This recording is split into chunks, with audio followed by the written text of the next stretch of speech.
Okay, so welcome back to episode number 20. Damn, guys. Whoa! I know I say this 20. every episode, but this is a serious milestone now. 20. Yo, we're almost near 50. Next is going to be 100. I know. You know, we're close. I'm just liking the consistency. You never missed a Friday, never missed a Friday, never missed a Friday. Exactly. So you're here with myself, Olu, Shuwel, Pabilo, and Daniel. On this week's episode, we're going to be talking about mental health and also the stigma around mental health, especially with men. And then we're going to go to the book review, which will be taken by Shuwel. So stay tuned. Is it me this week? Yes, you this week. I hope you've read a book. Okay, I can really think, don't worry. So stay tuned and let's get started.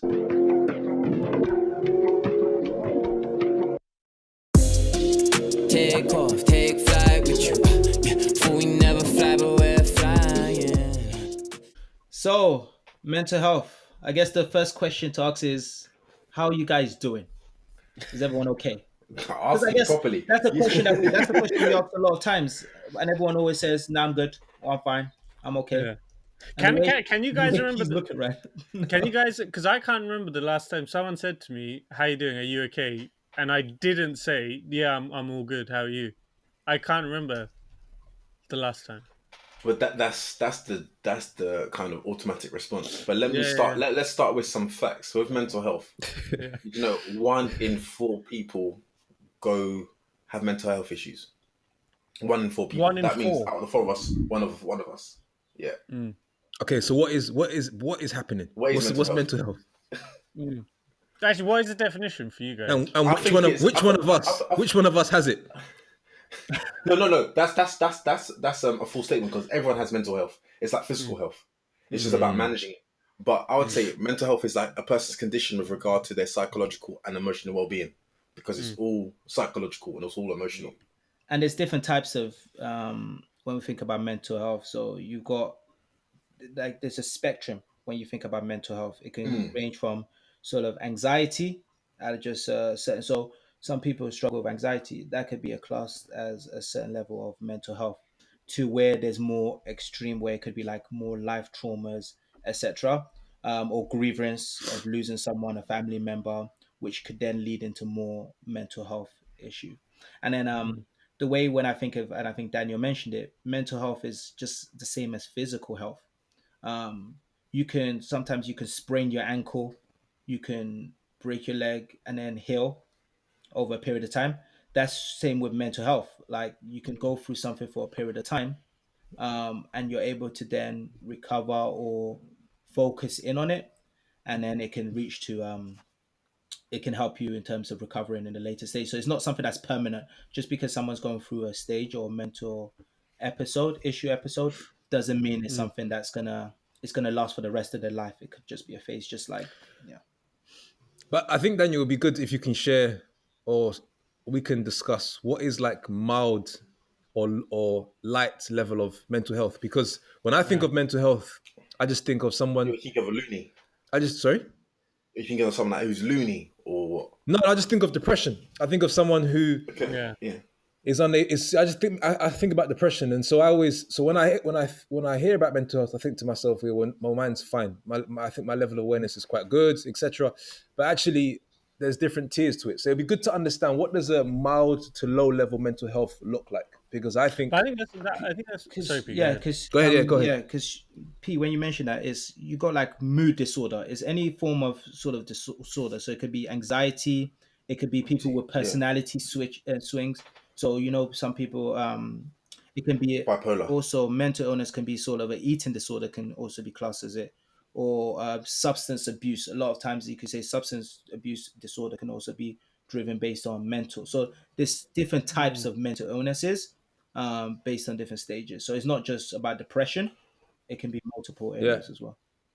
But that's the extreme. I want to tap into because one of us here, if not more than one of us, have a mental health issue. The thing is, P, I would even think like 10, 15 years ago, whenever people would say, "Oh, that person has a mental health issue," I think it was a lot more extreme in those days, because they'd be like, "Oh, that person had like psycho. completely lost their mind or is bipolar or Talking to schizophrenic. And I themselves. feel like 10, 15 years ago, it was a much more whenever you heard it happen, it always seemed a lot bigger in people's minds. But now the areas of depression and anxiety and these types of areas, I feel like that's a lot more. I think those things are a lot more becoming a lot more common, and people are more willing to talk about it. I don't know if beyond that, are there even, for me, there's just two tiers, but I don't know. That's just my perception of it.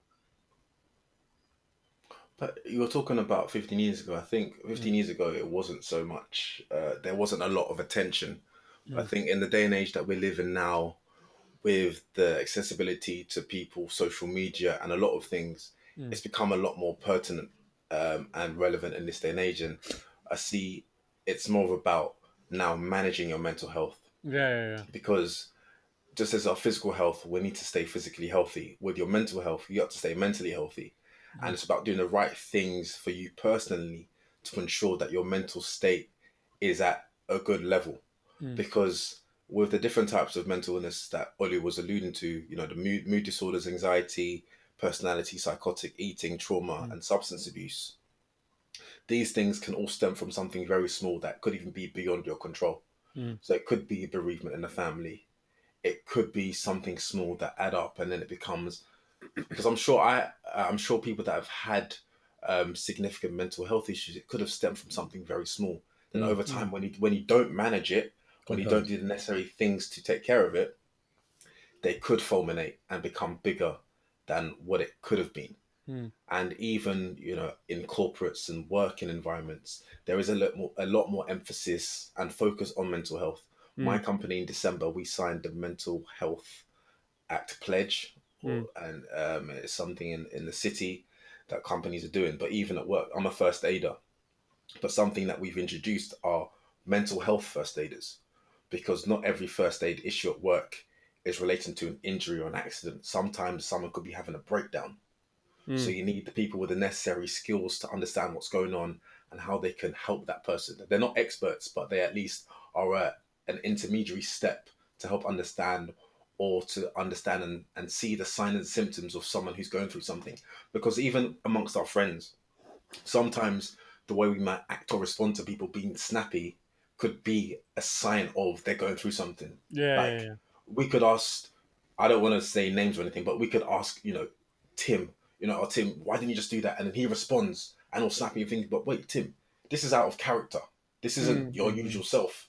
Is everything all right? Because sometimes we spot the signs, but we don't delve in to ask, is everything okay? We just take it, let's have it an off day. It's all right. They'll be back to normal tomorrow. But sometimes those are the signs that something is up. And substance as well. Substance is also a big way of noticing. Substance. Because some people use it as coping mechanisms, and substance is also. Yeah. And maybe we can touch on this later in the episode. I'm not sure if you've seen, there was a kind of a conversation. I've forgotten the name of the Royal Team Talk or something, and it was Prince William, Thierry Henry, Danny Rose, Peter Crouch. Yeah, I saw the advert. Jermaine Genius. And it was a conversation, and some normal regulars who've battled some mental health problems in the past, and they're talking about their issues they faced in their lifetime. Peter Crouch talks about how when he was younger, he's asked his dad, "I want to be a footballer, but why don't any of them look like me?" And even when he started playing football, the chants that were said about him and his parents in the crowd, he's thinking, "Oh, I don't want them to hear that."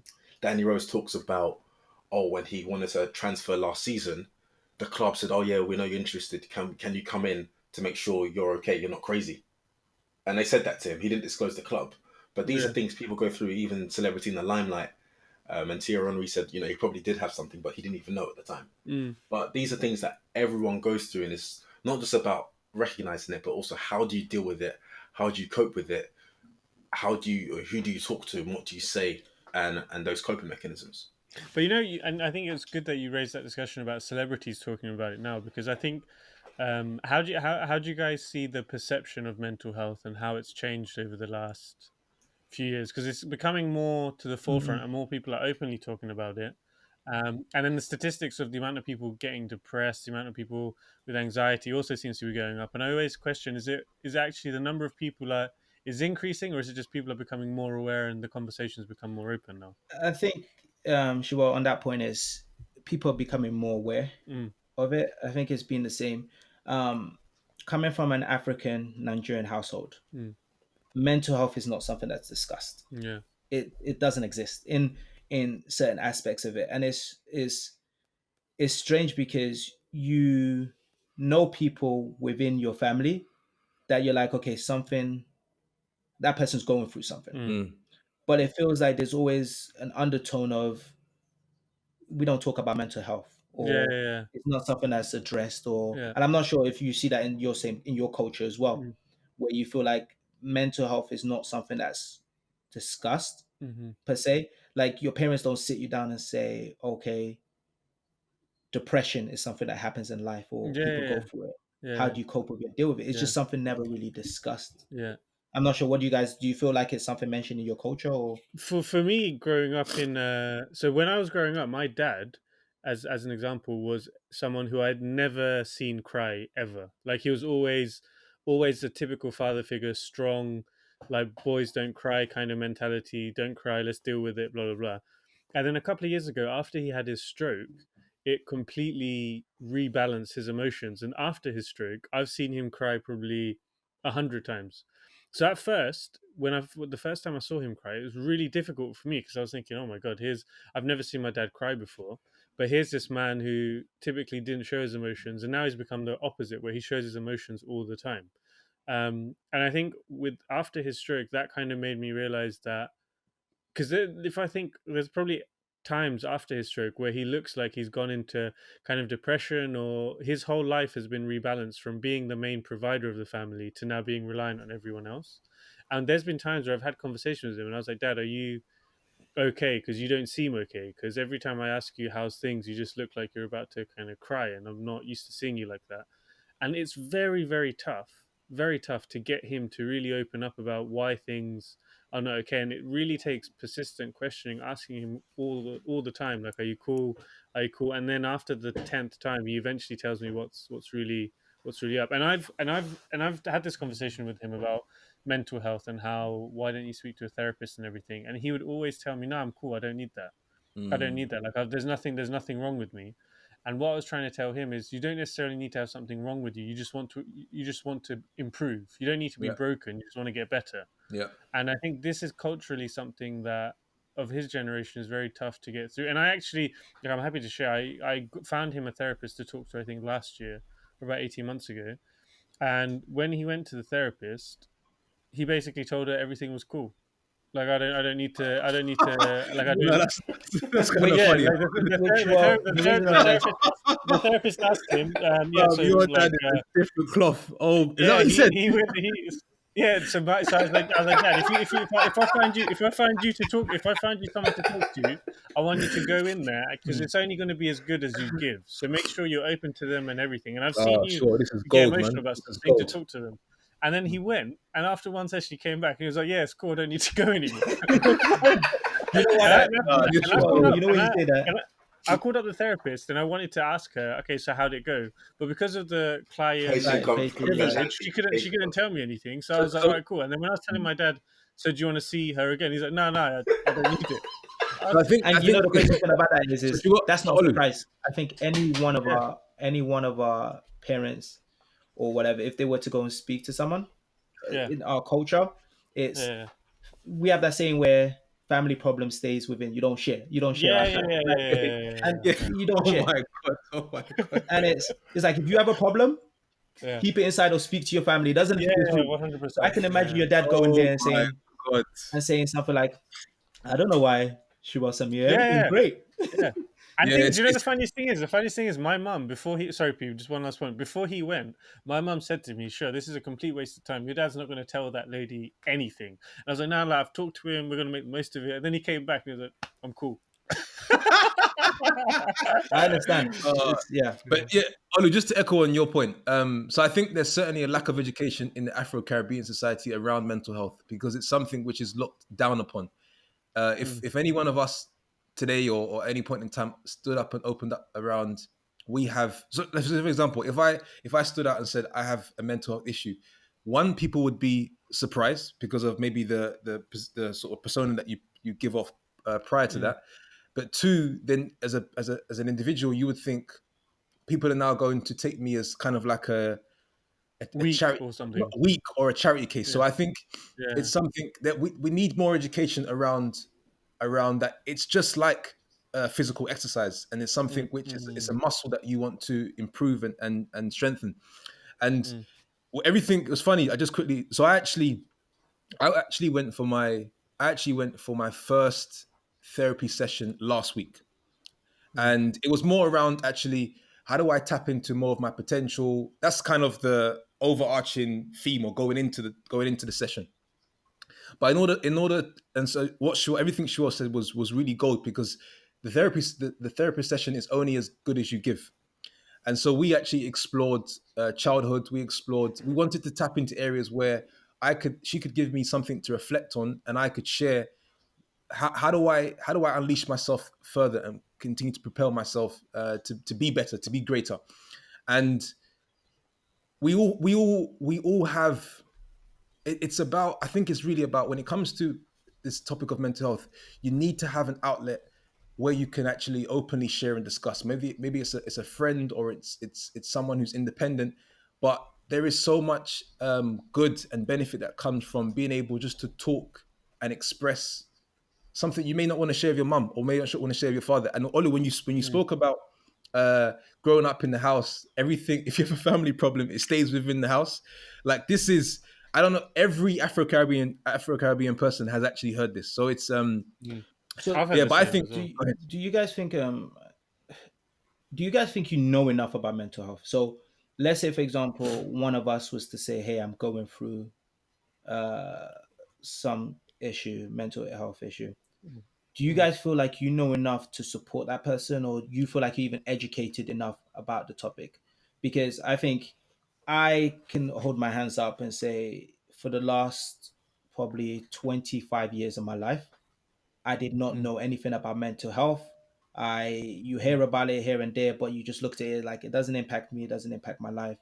I don't know anything about it until sort of recently. I started sort of educating myself about it, especially when I moved back to London and I was looking for a job and I wasn't able to find one at that particular time. I remember I went through a low spell, if you want to call it that, where you sort of felt like, okay, do I know my identity? I'd placed so much value in work. And when I was looking for a job and it wasn't going as I initially thought it would go, I thought I was going to come back, snapped up like that quick. And when it didn't, I went for a period where I was like finding myself sleeping quite a lot of the day and not feeling excited and happy to wake up. And I said to myself, okay, what is driving this? What is the reason? So that's when sort of I started, and then coming into interactions with friends and stuff like that. Then you realize that other people might have been going through mental health issues, and then you start to educate yourself about it. But still, I personally feel like I'm just scratching the surface. I don't know. And I'm just wondering, how do you guys gain knowledge? Do you think you even know about the space? It would be good to know. Can I just say something? Ollie, you see there, and this maybe should be something discussed offline, but you spoke about that period where, like, I felt that period, but I didn't ask you about how are you feeling. But I felt like, I personally felt like Olu's not moving like as fast and as aggressive as he usually does. But I know he will get himself together and push on again. So it's interesting that you said that, because now it's like, again, it comes into this point of, like, I maybe didn't approach you and say, yo, like, because I don't want to feel like, I didn't want to approach you and be like, with the intention of saying, oh, you cool, like, what's going on? You're right. I'm going to talk to you like you're always on top. But I felt as if maybe it's kind of slowing down a little bit. Like, what's his next play? What's his next move? I'm not really hearing like big plays from Olu like I usually hear. Yeah. And I think you're talking about the space where you just mentioned now. And I believe I felt that even from Switzerland. And so the thing is, it's like, we're just not tackling that space as individuals, as friends, as people that you know. Like, if we raise the level of awareness and education around mental health, and the fact that any one of our associates or friends, no matter how strong we believe they are, they can always find themselves in a period where when you feel it, you need to tap into that space. And so what I did is I denied it. So I said, I haven't heard a big play from Olu. I haven't heard a big move, but I know he's going to come with me. He's going to come at some point. So it's to answer, go back to your first point. There certainly isn't enough education around this, and I think it's also the level of comfort. It may not have been. I don't know if I would have been comfortable coming to you with the intention of Olu, what's going on, what are you saying, or how do you know what I'm trying to say? It's more like, what's the move? What are we doing? What's the play? But I think, like, Oli, your question about, do you guys think you know how to like solve mental health, or do you know enough about it? Sometimes I think it's as simple as just having a conversation and just listening to the other person, because a lot of these things like depression, anxiety, substance abuse, whatever, a lot of it stems from a particular situation or emotion or something someone's going through, and unless you have a conversation about it, it's very difficult to really understand, to progress. And I think there's someone who's very, very close to me, who I think I mentioned it a few episodes ago, who for years, whenever I'd asked them, I thought something was going wrong or something wasn't right. And then every time I'd ask them, "Oh, is everything cool?" They'd be like, yeah, no, it's all good. It's all fine. It's all fine. And they kept telling me this. And then after 2 years, they got themselves into a really big hole. And then it was only after 2 years where I decided, instead of continually questioning them, maybe I'll just take a step back and say, okay, look, whenever you need help, just reach out to me. I'll always kind of be there, but I'm not going to continue to keep asking you, because I feel like I'm just adding pressure to you.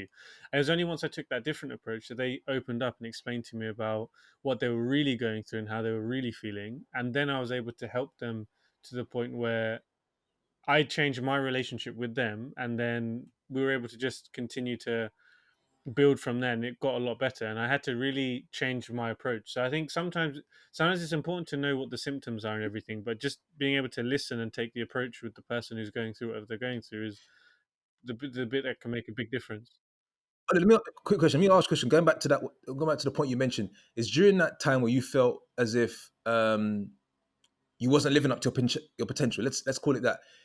Did you reach out? Did you reach out to people to discuss, or did you kind of what was your mode of action? So the thing about it was, obviously, it was two things that happened at the same time. So it was looking for the job at the same time, and coming back and saying, okay, what am I going to do? It not going to my ideal plan or my expectation. But at the same time, I was in a car accident as well with the bike, the bicycle at the same time. So those two impacting at the same time was like, okay, not knowing what's going to go happen with the car accident and the push bike and everything. And also with the job thing was the point where it was just like, oh shoot, everything is happening at the same time.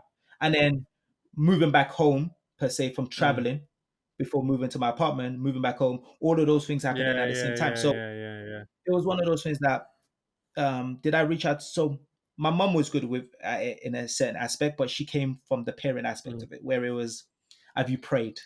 Have you spoken to God? Like the religious, which was one element, of it, which helped.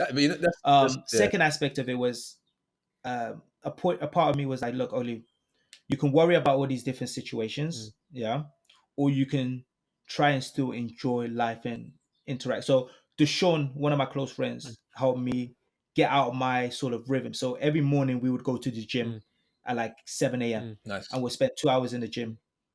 And it got me then, because I think what happens is when people go through, and I'm not saying that mine is an extreme version of depression. Like I honestly stand out here and say, for the listeners, I haven't gone through as much as so many people out there. And I'm not trying to discredit what so many people have gone through more life things than me. The job issue and the car accident is nothing in comparison to what some other people are being through. So I'm not doing a comparison there and just saying but sometimes so it's not even about doing a comparison. Sometimes these can be big for you. I'm not saying you're a small person, but sometimes these things can be big for a person. So, I understand that, but I also understand that something small to someone else might be big to someone else. I agree, but then I also look into it and say that people going through so much. I know, but I'm also trying to say, don't discredit what you're going through to think it was just nothing, because at the time, no, I don't think it wasn't nothing. I think it was big for me. It's just more saying for the listeners that I'm not saying that my solution and how it worked for me it's going to work from someone else who might be going through something more extreme But just in one that case. question, Olu. You know, But let me just oh finish yeah, off. sorry, go ahead. So, Yeah. so in that aspect, it was just by me not isolating myself Yeah. and interacting and going out with Deshaun to the gym, that helped me through that period of time. And it's crazy because a lot of people might have felt it. Not that many people truly stopped and spoke about it. But after I found myself like much better, if you want to say that, in terms of I stopped sort of thinking about a car accident every single day. Like I'd got away from that, and I started saying, okay, what's my next plan in terms of job, whatever. Then, okay, in my apartment, evicting the person, getting like after I started sorting everything out per se, I was able to see complete change. And then people spoke to me like, oh, I didn't know you were going through that, or I saw something was different, but Yeah. I didn't think it was that extreme. So for me, my thing was just not isolating myself. Yeah. And whatever I felt like I needed, being able to get that from someone. So reaching out to the show, hey, you go gym, let me catch up with you, forcing myself to get up early to go to the gym so that I can actually go through the day rhythm versus just sleeping all day. Yeah, yeah. And just because a question I had was, when you reached out to your friend Deshaun, for example, did you explain to him what you were going through? It was just the process No, of, oh, let's just go gym no. together. And I think that's part of the stigma and the ego and whatever. I didn't call him and Yeah, say, yeah, yo, I'm going through I think he knew because on the journey I would always talk about a car accident or whatever.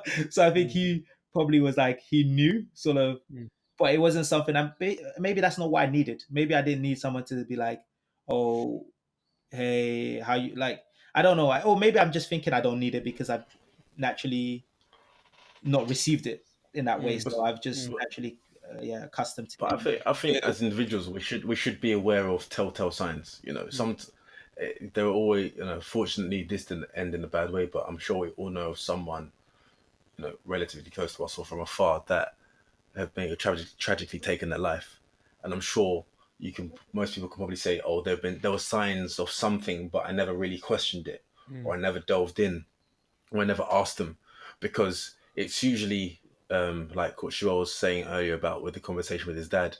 The first few times, like, how you doing? I'm good. Second time, how are you really doing? I'm good. And it's usually, I think they say on the third time, someone would really open up because they see there's a genuine care. Because the automatic response, like you see someone, how's it going? Yeah, things are all good. Yeah, I'm doing well. How are you? Things are all, how are you? But it's usually when you ask, It's a very good tip. It's a very good tip, actually. If you look at them in the eye and say, how are you doing? They say, no, how are you really doing? And then, but not in a kind of forceful way. But it's usually then people start to open up and start to say things, and it's sometimes it's coming from a place of understanding and even an ear to listen. Yeah. Because often people don't have time to listen to others, or people don't have time to speak to someone in the way they would like to. And it's not always having compassion, but having empathy and understanding and just listening to them to see what they're going through. And Daniel, in that aspect, I would put my hand up and say that's an area that I struggle with because, and I think a lot of people need to talk like the struggle about it, because I can say, okay, I want to listen to what's like what you're going through and everything. My automatically inclination or my natural inclination is to try and find a solution. Like I'm always my mind, and I've realized over time that that's not the right way to deal with people going through life issues or mental illness. Is I would always try and be like, okay, so how can we sort this out? How can we sort of resolve it? Friends, I'll be like, yo, so you're going through this. Okay, I understand you're going through this low. You can't find this job or whatever, etc. Okay. How I'm always like, what's the plan? What's the plan? What's the plan? That's how my mind. You realize that that's not the right way. I need to hold my hand up and say like, sometimes that's just not the right thing to do, and I'm not good at it. So I just want to know from you guys what you guys do, because that's something I'm not good at when it comes to someone needing me. I'm always sort of trying to find a solution when I don't personally feel like that's what the person needs. The thing is, I'm exactly the same. I don't. I think maybe by design I avoid, because I try to cultivate, say, always a positive experience and always uplifting, inspiring. If when we talk, it's about what's the next play, what we doing now. But that's not always a good thing. I know, but that's what I'm saying. I agree with you. I totally agree. What's the play? What's the move? Right? And I would rather spend 3 hours talking about that. But this conversation and also the therapy last week has helped me to understand that we should we should spend more time tapping into emotions, feelings. But then it's also, it's also a lot to do with. I also don't want to like encroach on your space. If I ask Olu, I don't want to say too much. Like, how are you? How's your mum? How's your, like, it's like I don't know. Maybe it's just the level of comfort. But The that's when more you do it, that's when we. the better you will be at it. But at this moment in time, But that's where it goes back to our previous episode when talking about maintaining friendships. You do need those friends around you where you can really talk to. That's why you need like strong, solid friendships that not acquaintances, but ones who generally do care about you to speak to. Because you find yourself in a situation where people won't necessarily want to listen to you, or people want to know for the sake of knowing, but not necessarily have intentions to help you. And these also, just to go back, these things can stem from something very small. Something that was in the news lately was it the Game of Thrones actor? I don't know what Game of Thrones, but who played Jon Snow? I think it was Kit Harington. Yeah. Yeah. And he's currently checked himself into a facility of a wellness facility, and it's not even necessarily bad things that can happen to you that can start this spiral, but it's things that happen that may come to an end. I think this stemmed from filming the last episode of Game of Thrones. Yeah, and it's emotional. You've been with it for 8 years, and all of these things. Yeah, and the other thing I add is that it's very much like for us now, or let's say for myself and Olu, because we've just spoken about how we don't do it enough. It's very much uncharted territory, and it's also a lot to do with it's not our identity. So after this call, for example, Daniel, let's have a conversation about each other's feeling. It's going to be quite okay. It's the first call, but it's like I always feel maybe me and Olu is we shouldn't necessarily feel bad at the fact that we're not doing it. Maybe it's a case of sometimes referring somebody we're talking to speak to somebody else, or providing advice around the area. But to put the pressure on ourselves to say, okay, let's now become the person who is a champion for mental health for others. Maybe that's not necessarily the case or the solution. No, I'll just a few of those points. Going back to where Olu was saying about the feedback that Game of Thrones received, we don't understand the power of social media. I'm not saying we do it, but there are people that are younger, or just people that put hateful comments to people's posts. And whether they're celebrity or got 500 followers or 500,000, I'm sure they see some of these comments.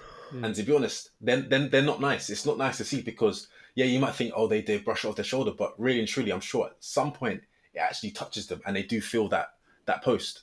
So we've got to be careful in our words and what we say to other people. When we blow up, I'm disabling my comments. I'm not seeing anything. For example, it's true. No, because even like Lukaku, like he on his comments, I think you can also limit your comments just to close friends. Yeah. So do you Phil Walker doesn't have any social media, because if he had social media, because even on some cases, people disable comments, so you can't actually comment on a post, or you can only allow your close friends to comment. So you'll see, like on Lukaku, that he only has like 5 comments. You're thinking, wow, someone with millions of followers only got 5 comments, but you try and comment on it, it won't let you.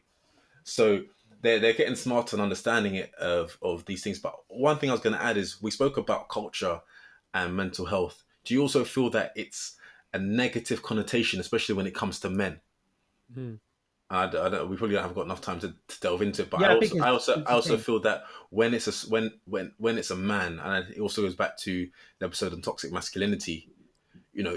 When Terry Crews was talking about how he opened up. Sometimes as a man, you feel that you have to be, the traditional man. You can't talk about your feelings. You can't do this. You can't do that. So when it comes to a place of vulnerability and wanting to open up, you can be perceived as, or you think you're going to be perceived as, a lesser person, and someone who is going through these issues. And as Pete was saying, like, you don't want to become like a charity case, or there's a pity party, so to speak.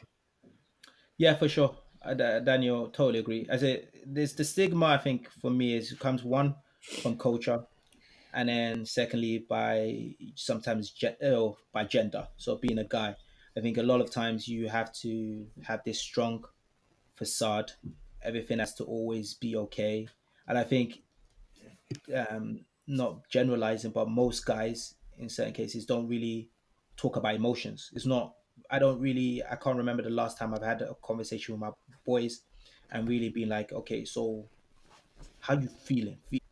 But Yeah. this is the point I'm saying. Now I'm starting to think as we're talking that maybe that's not the solution. Maybe it's a case of I should sort of we could touch on the topic and say, oh look, it's best if you speak with X, Y, and Z, right? Because I don't know if we're now putting unnecessary pressure on ourselves to now me and you, Olu, now have to talk about each other's feelings, and that's not how me and you are. I think it's two areas of it, yeah.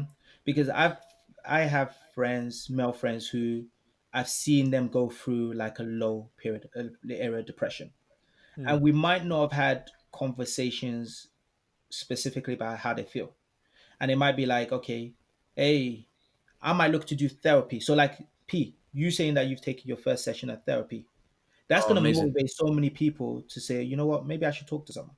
So by setting an example and say, yo, I'm going to go and talk to someone, that could also lead to someone else talking. So I've always wanted to speak to a therapist, just in terms of similar to you, like how do you understand yourself so that you can tap and grow and sort of grow your mind, grow the way Even you more. analyze things and looking Yeah. at. I see a lot of successful people normally have therapists to sort of break things down and how they're Yeah. thinking. But Well, Bobby Axelrod. yeah, like for billions. But I think there's also an element of it where you got to be careful that you're not deferring your responsibility as a friend, because it could sometimes come across as, which I've seen where I'm like, oh, go and speak to a therapist. And people are like, oh, no, you're trying to take away accountability from listening and understanding, and you're just trying Yeah. to defer me to a therapist. So you got to be careful about how you do it. But you also need to be honest and open and say, look, I don't have the answers. I don't know what you truly need right now. What I can provide you is my friendship. So a lot of people, guys that I know that are going through stuff, maybe I'm not talking about sort of how they're feeling. I try to, okay, why don't you come over to mine? We'll watch the football and grab a beer or something like that. And just try and have some sort of normality away from like life and the world and all the pressures that you might be thinking about. That's my way of sort of trying to help. But I know personally I'm not an expert and I'm not good at this. So But I think, Olu, you know how, like, for example, you shared what you went through. I'm sure that if people are listening to this podcast that know you, they'll take a lot of strength from that, because I think it comes from just sharing the experiences that you've been through. Because then, if you know someone is going through or has gone through something similar, then they're more inclined to want to talk about it. And also, sometimes what P was saying, asking your friends, oh yeah, so like, are you really, really doing okay? Sometimes during those moments, people actually don't want to open up. But if during that time you tell them, look, whenever anything is up, I'm here, like, just call me anytime, then I think that when people do go through it, they'll realize, like, oh, actually, I remember that person said this, so let me just call them. Like, for me personally, what I try to do is, if I'm going through a period where there's like a big decision that I need to make, or there's something that is, I'm just in an indecisive period, then what I love doing is calling people in my life and asking them, okay, this is a situation, what would you do? Now, I don't know if that's, on one hand, you could see that as kind of therapeutic, because I'm sharing with them what my problem is, and then they're hearing my problem and telling me what they would do in their shoes. So for me, sharing that with people helps my own well-being, because it doesn't feel like it's weighing me down as much, and I can also get another opinion on certain situations. So sometimes it's down to the individual to identify the people who they want to share it with, and then just share it in a way that you don't necessarily need to say, look, I'm depressed, I'm going through this, I'm going through that, but like, look, this is what I'm going through, I'm kind of at a crossroads now, what would you recommend? So it's down to you to also identify the people and open up to them, at least to a certain extent, for them to try and help you. sure. So what thing I'm so if you were talking, yeah, go Yeah. on, go on. I just know. I just wanted to actually add, just because we spoke about it, is that I can't stress how. So I had mixed emotions. I was quite apprehensive going into this. I'm talking about the therapy. I had the therapy session I had last week. Last week, I was actually quite anxious going into it because, Ollie, to your point, when you speak about, I knew I was going to have to share things about my childhood and what I perceived growing up to help her understand what parts we can kind of unlock to give myself more value, and that is like just having that on the tip of your tongue and explaining it is very awkward. But I can't stress the level of clarity and the value after we had spoken for 2 hours, to the point where, and I spoke to Shuwel, this is something which needs to happen on a more regular basis. It's about having an outlet, perhaps an independent person, where you can actually just share anything that comes to your mind without having to hold your tongue back. This is really powerful. And I think I remember when I was having a conversation with my dad, trying to convince him to go see a therapist, and he's like, "No, I'm cool." It's like you don't, because his default answer was always, "But there's nothing wrong with me." But then there's people like presidents, CEOs, all of these people. They have therapists or counselors or people or coaches to help them improve their mental health. Because as Daniel was saying at the beginning, it's a muscle. It's something that if you're not practicing it, things can go wrong. You can trip up, and things can start to decline. So I think you sharing your story, P, will actually push people to inspire others. Yeah. And actually, on that topic, I've actually got a session booked with the same lady that P spoke to as well. So I'm actually looking forward to the conversation. And again, it's just I'm sure there's aspects of my life that I've never tapped into or something, but there's always room for improvement. So I'm really looking forward to it. And how easy was it for you guys to find a therapist to talk to? This one came kind of recommended, so I think if someone can recommend someone who's been good, then that makes it easy. I think if I just plug into Google, I'd have no idea how to look. I guess because a lot of people, I guess I think we are fortunate and blessed to have obviously resources to be able to afford therapists. I just feel like just maybe me. I just don't know where to start if I didn't have resources to speak to a therapist. So I'm not sure. Does anyone know what the process is if you wanted to speak to someone and you might not have the funds per se? Oh, I have no idea. I would assume maybe there's like these helplines and stuff that you can call and talk to. But this is something that I actually don't know. What it is. It's getting it out. You need to get it out from the head out the mouth. That's so. Obviously, paid therapists perhaps has more value because they have more experience. But I think I know this might sound crazy, but even just looking yourself in the mirror and saying verbally what you think your issue is can be really help, because we keep it all in our heads, and then you can perhaps maybe revert to a hotline and then revert to a friend or someone who is completely independent, and then go from there. But we need to verbalize and communicate what problem we're having, because one thing I was realizing, it's funny. You guys will find this, or you'll find this funny based on what you said earlier. I found myself telling this therapist things whereby I know if my brothers and my mother and my father was in the room, they'll be thinking, "What are you doing telling this thing you don't know about what you think this was like or that was like? Are you crazy?" And the thing about it, but it's getting it out. Like once you're communicating and you're in that flow, it brings you so much more power. And after the call, I was rocked. I was walking around the apartment, and Lauren was saying to me, "Are you okay?" I said, "I just need 10 minutes. Just give me 10 minutes. I'm just trying to just." So I've obviously I'm back in London now, and I spoke to my mom, and I said to her, I had this therapy session last week. It was I can't put it into words how great it was. And I was saying to her, because we spoke a lot about life today, what it's been like for the last 7 years working, what the goal is moving forward, how do I unlock myself further to get there? And then we tapped into childhood. My mom, and I said, "I'll talk to you more about it when Ishmael comes home, so we can discuss it as a family." She go, "What was you saying?" Your mom was like, "What did you say about me? What did you say about me?" I said, "Mom, no, it's not. I just said," and then I tried to move on to another topic. She was like, "Nah, come on, what would you say?" It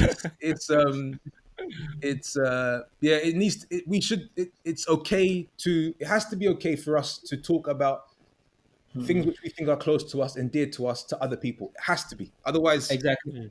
It's a missed opportunity. That's what I'd say. And just on my point, if you go to for the listeners, if you go to www.nhs.uk, there are services available where they give you free therapy sessions. So without even you needing to be referred from a GP. So if it comes to a stage where it's more extreme, you can obviously reach out to your GP and speak to them. They can do, I guess, an evaluation and see if they need to refer you to like a therapist. Otherwise, there are some that give like a free first session. Also, there are some charities that you can find online. So definitely Google some charities to provide services available for people. So obviously leverage the people that you have around you. But if you don't feel comfortable to talk to them, please, please, please seek professional advice. That's a help. Okay, no, this has been an insightful conversation. I think we've got to even understand and know each other a little bit better and seen areas of improvement around each and every one of us. And just to get ripping away those stigmas around culture and being a guy and just really checking in on each other to see what okay. So let's switch now to the book review by Shuwel. You ready? Did you quickly read your book during the first 40 minutes? Nah, I pulled this absolutely out the bag Okay, this can't morning wait. in the 3 seconds that I had to think about it. Let's see if this shows in your review. All right, cool. So the book that I'm talking to you about today isn't actually a book. So, you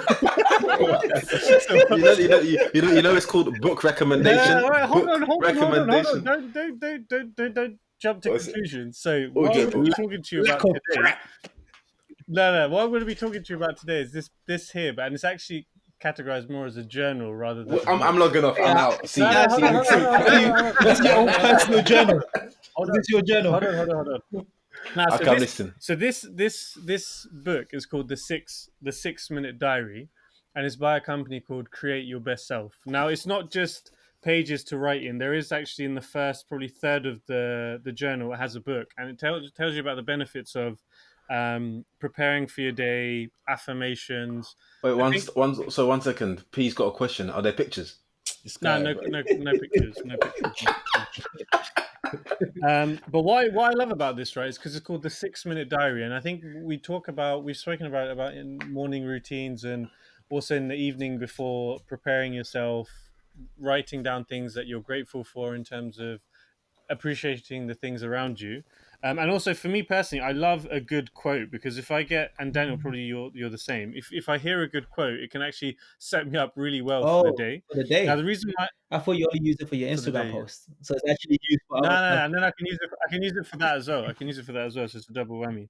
But what I love about this this book is first of all, it explains why your habits and why journaling every day can really kind of help frame your day properly.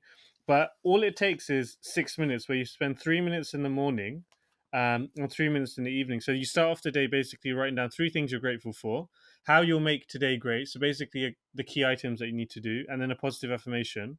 Then at the end of the day, you can really reflect and figure out, okay, what was my one good deed for the day, how you would improve, and then 3 things that you experienced. Now, what's beautiful about this book is, because I've been using it now for probably 6 months, when I look back and I reflect about certain periods of my life where maybe things were going really good, or other periods where things were going really bad, it's a nice way for me to go back and reflect and also see the journey that I've been on for the year. And the biggest thing actually that I do like about it is at the end of every week, it gives you different questions that you should really sit and think about, that you can also journal as well. So if I give you an example of what I had to talk about last week. So the question that I asked was, think of a goal you've recently accomplished in your life.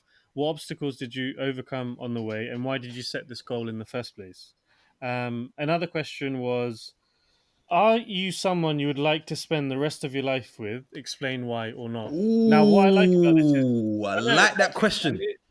Imagine on a Sunday, you've gone through your week and you're just sat down and you're reflecting about the week that you're going through. And this isn't a book that just focuses on the brighter side of life. It really makes you question things that have gone wrong, or things that you're not happy about on yourself, and how you can change them for the better. So this is a book that, after I've recommended it to people and they've seen how I've been using it, they have bought it. So I think I've calculated I've probably been able to sell 20 copies of this. And actually, the company itself, if you check their Instagram page called @CreateYourBestSelf, they sent me a couple of copies a few months ago to give away via Instagram, which I haven't got round to doing, but I will do soon. So what do you want to do? What the first 10? Is this an opportunity for listeners? The first 10 people that comment the name of the book get a free copy.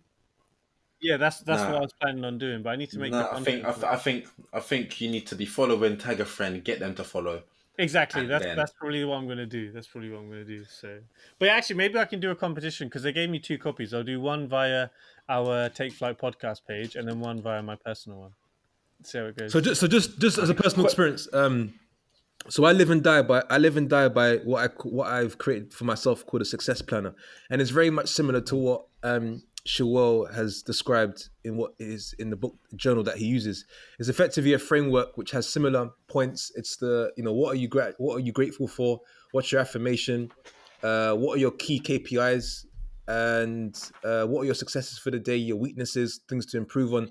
And I just find that whereas I just find it's such a important tool to help you throughout your days and also your weeks and months and also years, because it's um you need, I think there's so much power in writing and just getting your thoughts on paper, and I think it gives you an opportunity each day. And it sounds like something which maybe for the listeners quite monotonous.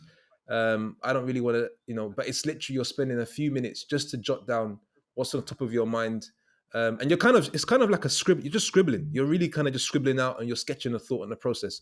So I think it's something which, if you don't have the journal, you can still do with a piece of paper. And I think it's talking about what we mentioned before about mental health. Sometimes it's good just to just jot down your emotions and what you're actually going, because this is something I want to start. So it's good actually that you mentioned this. So this is what I want to start, is really writing down a journal of what I'm grateful for, like you mentioned, but also more importantly, like what am I feeling? What am I going? Because I think so many times we're Yeah. caught up in having such a busy life. So much is going on. We don't actually stop to just really express and go through our feelings and emotions. So I think that's one reason why I think a journal is great, and I really wanna sort of start doing it.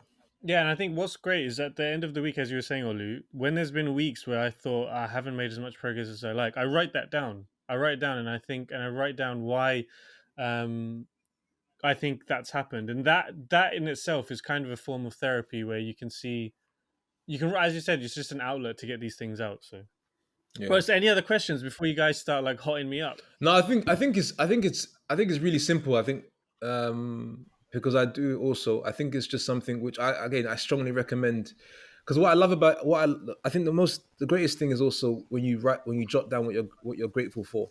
And I've found myself writing things as simple as the meal to break my fast, or hot water last night, or my mattress that I sleep on, my walk to work, Yeah. the weather yesterday. Solid.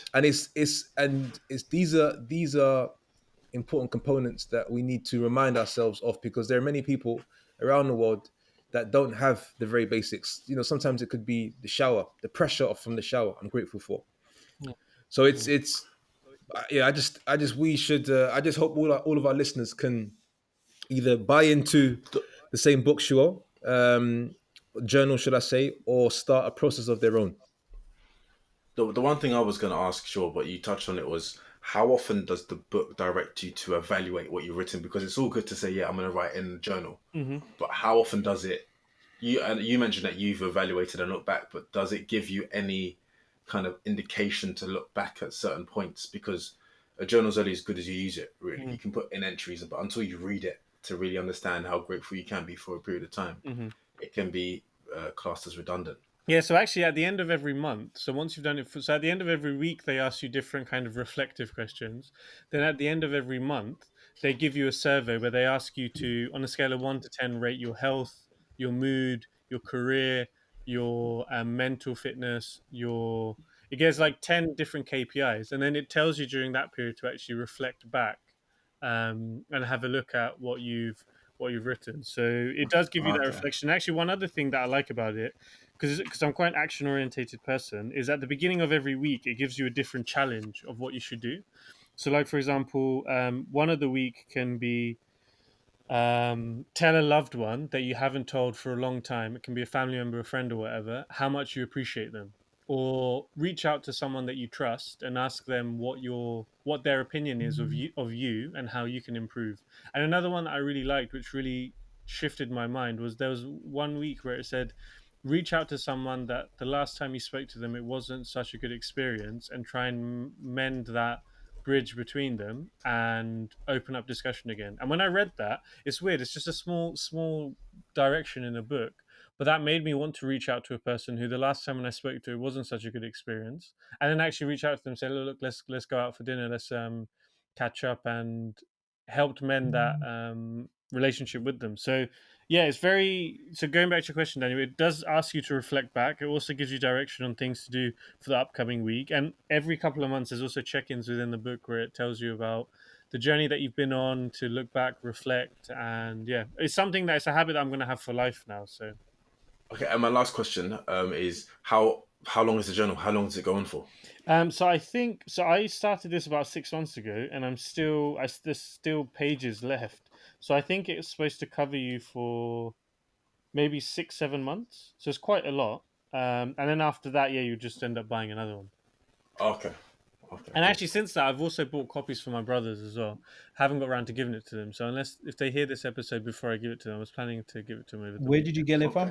Where did you buy it? So the book, again, I'll just repeat, it's called The 6-Minute Diary. Okay. The company is called Create Your Best Self, and also you can order it through Amazon. Okay. It's like 20-something pounds, so it's quite pricey. So we'll provide the link. We'll provide the link. Yeah, we'll provide an Amazon link. So make sure if you're listening to this and you want to buy it, you click on our Amazon link, which is on Spotify, or where is it on?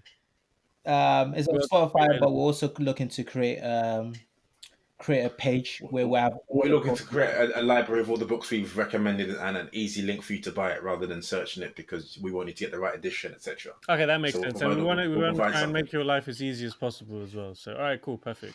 So yeah, it's called The 6-Minute Diary. It's available on Amazon, and also they have an Instagram page which is at Create Your Best Self. I'm sure we'll tag it in one of our posts. So, yeah, we definitely will. To save you, we'll help you find that.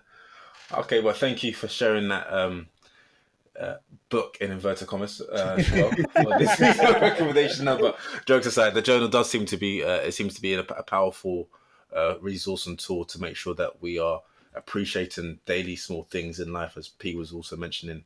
And also, it's a nice reflective point to look back on, because even in the main topic we're discussing about mental health, these can be things or bookmarks to highlight and take you back to nice memories that can make you or possibly help you get out of a situation if you're feeling down, but also to be grateful and appreciative for life. But that said, we hope you've enjoyed this conversation and discussion. I think we've all learned something in today's discussion, and I'm sure we all have action points that we can take into the weeks ahead. But for now, that's all for this week's episode of episode 20. And we look forward to speaking to you and engaging with you via our social media over the next week. As always, any feedback, DM us at Take Flight Podcast or email us at takeflightpodcast@gmail.com. Have a great weekend and a blessed week ahead. Stay tuned and God bless. Peace.